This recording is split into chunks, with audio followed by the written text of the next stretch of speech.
Pool. तेज धूप में शीतल अपनी भाभी सपना और अपनी माँ आशा के साथ मटके में पानी लिए घर जा रही होती है।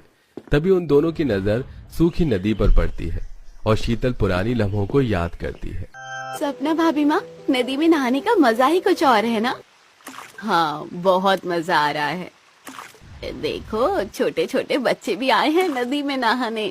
सही कह रही हूँ बहू, मेरा पोता अभी सिर्फ 10 साल का है। रोज उसे नदी में ही नहाना होता है। अरे शीतल बेटा, इस गर्मी और धूप में खड़ी होकर नदी की तरफ क्या देख रही हो? ये नदी सूख चुकी है।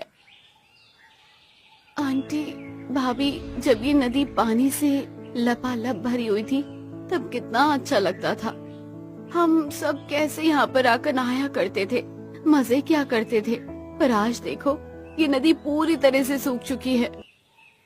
हाँ शीतल, अब क्या कर सकते हैं। मुझे भी पुराने दिनों की बहुत याद आती है, जब हम यहाँ नहाने आते थे और शाम के वक्त नदी का खूबसूरत नजारा देखते थे। कितने साल हो गए इस नदी को सूखे हुए, और वो लालची सरपंच कुछ नहीं करता। अगर वो कुछ करता तो नदी ऐसी ना होती।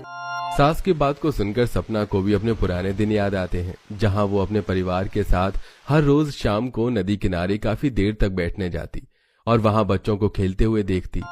भाभी, काश कि हमारी नदी फिर से भर जाती। भर तो सकती है शीतल, पर सरपंच कुछ करता ही नहीं। वो तो चाहता ही नहीं कि गांव में नदी फिर से पहले की तरह हो जाए, इसलिए तो कुछ करता नहीं। पता नहीं क्या चाहता है सरपंच। उदास सास, नंद और भाभी तपती धूप में मटके में कुएं से पानी लेकर घर आती हैं।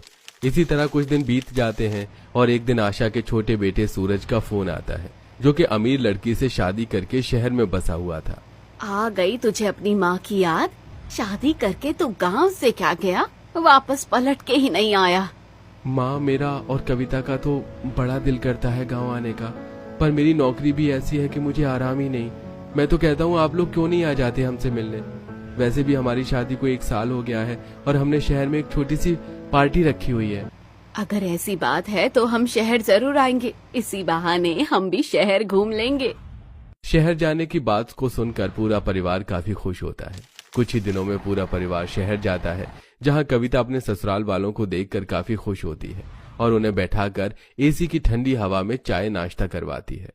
माँ जी, दीदी, नाना जी, आपको यहाँ देखकर बहुत अच्छा लग रहा है। अगर गांव में थोड़ी फैसिलिटीज होती, गर्मी कम होती तो मैं पक्का आती। पर आप तो जानते हैं ना, मुझे बिना एसी की आदत ही नहीं है कहीं रहने की।